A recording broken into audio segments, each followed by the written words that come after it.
Hi, I'm Delegate Patrick Hope, and welcome back to my Week 5 legislative update from the Virginia General Assembly.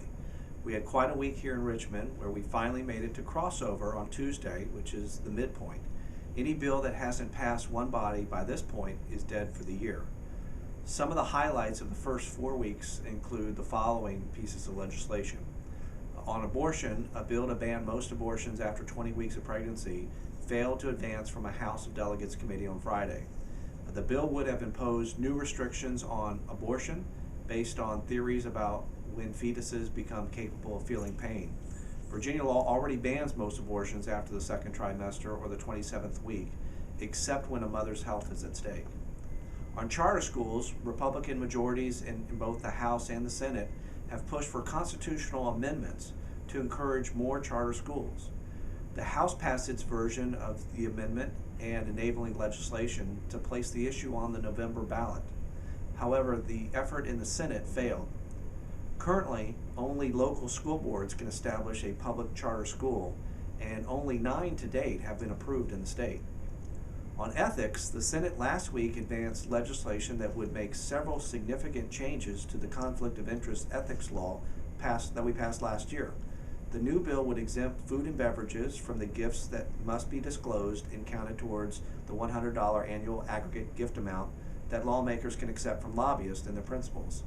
The new bill would also bar lobbyists from disclosing the name of any legislative or executive official or member of family if the official pays their own way at an event that is subject to being reported. The legislation also amends the number of filings lawmakers and lobbyists must make and raises the threshold on gifts that must be reported or counted toward the cap. On issues impacting the lesbian, gay, and bisexual and transgender community, Democratic lawmakers, including myself, introduced several pieces of legislation to codify anti-discrimination protections for the community. Unfortunately, all those bills were defeated. Republicans advanced bills that seek to give people who have a, quote, serious held religious belief the choice not to provide marriage services to same-sex couples. It would also prevent any government entity from taking action against a person, organization, or business that denies services based upon sincerely held religious belief that marriage is to be recognized between one man and one woman who are the opposite sexes at birth. Thankfully, all these bills almost face a certain veto by Governor McAuliffe if they ever make it that far. Finally, on Sunday, we expect to see the House and the Senate budgets. This is a 2-year budget starting from July 2016 through June of 2018. The budget in both chambers is likely to focus on new spending for economic development, K-12 and higher education, and Medicaid waivers for people with intellectual and developmental disabilities.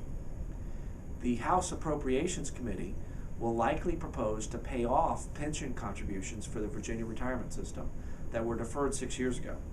This will bring our VRS to 100% funded. We'll likely use the savings from the interest avoidance to finance a badly needed pay raise for state employees, which I support immensely. Well, that's all for this week from Capitol Square. I'll see you back here next week to talk more specifics about the budget and the fate of important bills making their way through the process.